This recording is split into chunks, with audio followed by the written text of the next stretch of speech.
All right, so I want to give you guys some updates on the TCR project.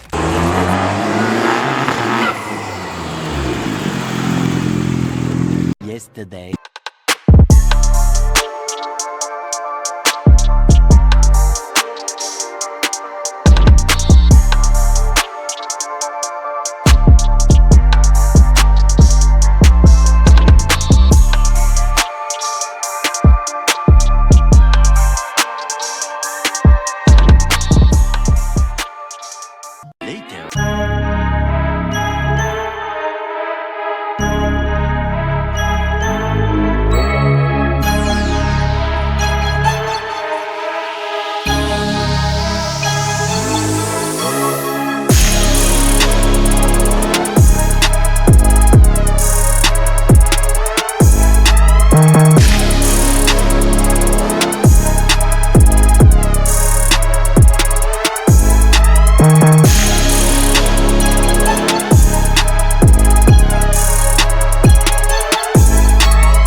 There we go. There it is.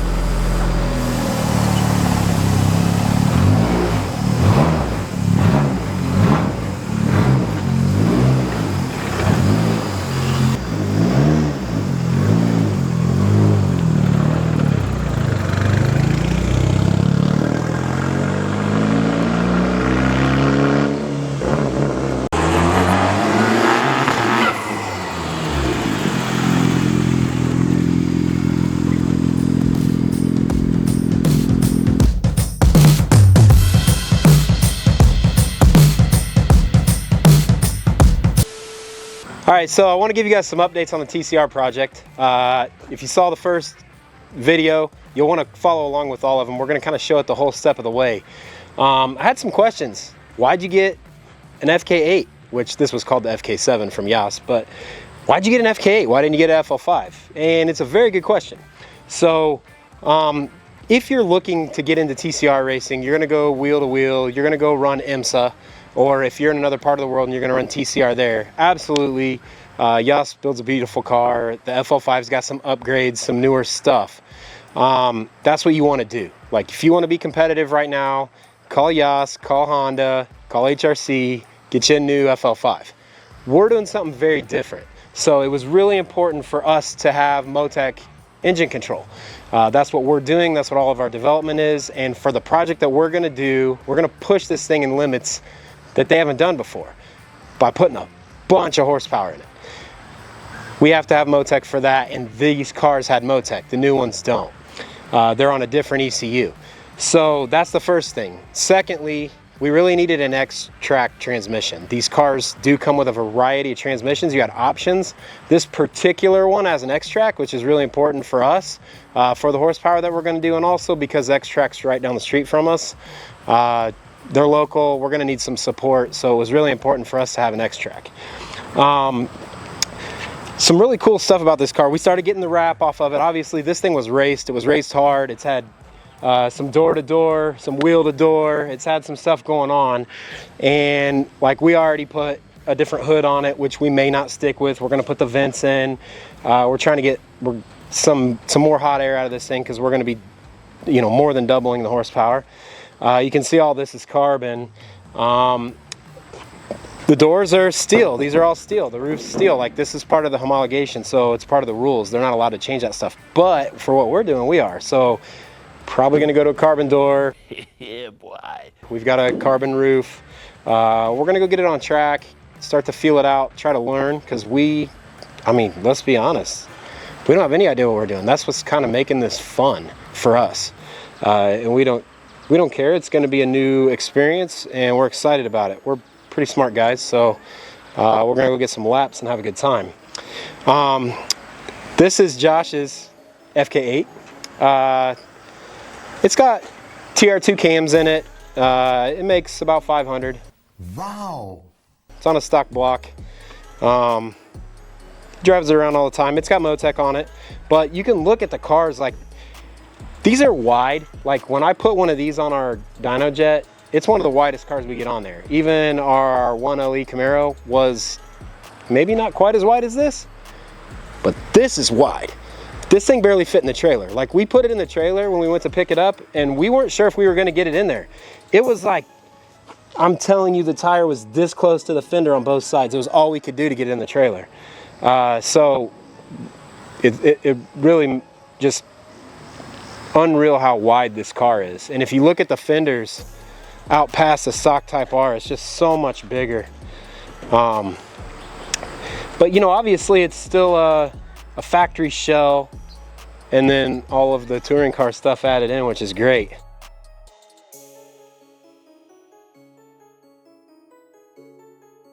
All right, so this is Josh's stock car. Just to compare, you've just got a whole different cooling arrangement. A lot of all the stuff that makes modern cars hard to work on is up here, but this isn't completely stock. Obviously, we got a carbon even cherry intake. That actually helps.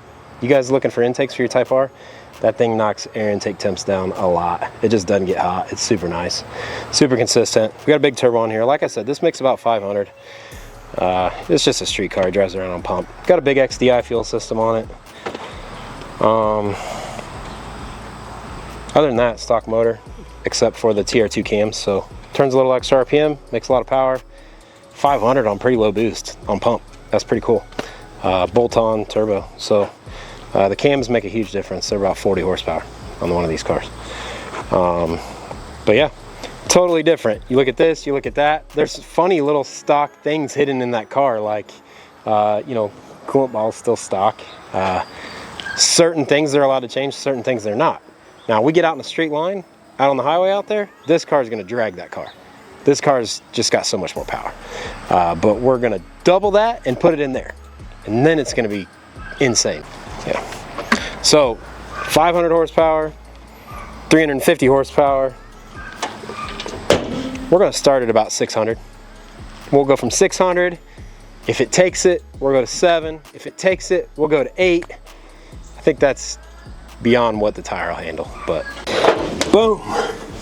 All right, so one of the first things we had to do, obviously, was I'm tall and ill-built, so I'm all legs. So we had to get the seat moved back, get everything readjusted. And one of the things, like, you know, I went to the track this week in my BMW, and one of the first things I do when I get to the track is, from my normal street driving position, I move my seat pretty far up. I get up to where I'm not like this, and to where my legs are pretty scrunched up, and I'm up on the wheel where I can see and get comfortable. So I think this is about where I want it. The wheel's definitely where I want it. I'm gonna figure out the pedals, but I don't have to, I just do gas and foot, you know, and brake work. Obviously, it's all paddle shift. ABS module, it's got Boss ABS stuff, which is cool. You got all your ABS control here. So you've got, this is basically wet control. This side would be dry control. You've got brake bias. This is our fire system. There's a lot of stuff going on in this car, which is really cool. So like, this isn't really a, you know, these aren't like time attack cars. Time attack cars are really purpose built for a specific class that they're in. This is specific built for the class that it races in, which is TCR. So there's a lot of things that you might do on a road race car or a TCR car that you can't do with, you know, with these cars. We're gonna kind of play around in the middle. We thought this was a fun starting point, and Yas builds a really nice car. So in Italy, you can buy these through HRC. Really, you know, relatively inexpensive way to get into touring car racing, where you can race on TV. I mean, you can go watch all these races on Peacock right now, if you guys have that. Go back and watch all of the Michelin Pilot Challenge stuff. So I've got all my controls on the steering wheel. I've got radio, drink, if you have a drink system in the car. We've got our lights, our flashers, so I can tell motherfuckers to get out of my way. We've got pit speed limiter, turn signals, which I'm not going to use. Wiper, rain light. We can go to different pages. There's a lot of programming in the steering wheel to do different functions. This is our main, obviously, with our tack. You got to get these transmissions up to about 150 degrees before you're really banging on them, putting full load on them, because there's a lot of tight tolerances you want to get them up to temperature before you start banging on them. We've got steering angle, so you can see it on the screen. We've got our suspension sensors, ride height sensors. We've got all of our critical sensors status. You can see the engine's not running right now, so the lambda sensor is disabled, so it's shown in red. A lot of cool stuff going on. You basically see the status of all your critical stuff, so if you're on track and something's not acting right, you could click over here and check and see that you got a problem, so you can pull off and diagnose. There were some options in these cars. They had sprint cars, you know, for sprint racing, and they had endurance cars. This is an endurance car, so we got a big 25-gallon fuel capacity. You can see the air jack in the back. You can fuel this car on either side, so depending on which side the car is pitted on, and the air jack lance, you can move that stuff to the other side too. But pretty cool. I'm excited. The ABS is a pretty expensive feature, so I'm glad this has ABS. You can turn it on and off with that switch, but you know, that's like a $13,000 option to have the ABS setup, which is the Bosch setup's really trick. It's cool. It works really well. You can go into a corner, stand on the brakes, and if you have it set up right, it's going to take control of that. So that's pretty cool. Good for a rookie like me. Pretty similar from the back. These are stock trunks. They have to do it by the rules. You got a chassis mounted wing. Like this, pretty sturdy. They're limited on what wing they can put on it. So you look at a time attack car, you see a much bigger wing on it. You know, these are limited. These have limited aero by the rules. But pretty basic back here. Other than you got your fuel setup, which is cool. So we can fuel it on either side. Quick fuel setup. They use cans. Okay, they still use cans, and they're up on your shoulder and quick fuel. You can see she's been in a little. We're gonna replace all this. She's been a little door to door, fender to fender with some other cars. There's your air jack lance. So punch in 3 air jacks. There's 2 in the front, 1 in the back. Car pops up, and then you can let it down slow, or you can pop it down fast. Pretty cool. The air jack setup's badass. Always wanted that. And I think we could fit some pretty good sized tires on here. It's a 18 by 10 wheel, so we'll fit as much rubber under it as we're going to try to get by on this rubber. Obviously we're going to put a different compound. These are for running endurance races. We're going to put something that heats up quick in a lap, and then go burn a couple good laps, and then they'll be done. Those tires will be done.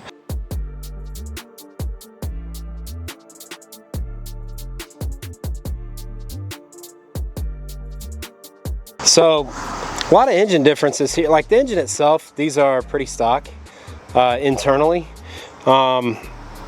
Bigger turbo than stock, but stock engine internally. Valve springs, valves, rods, pistons, all that stuff, head studs, all that stuff's stock.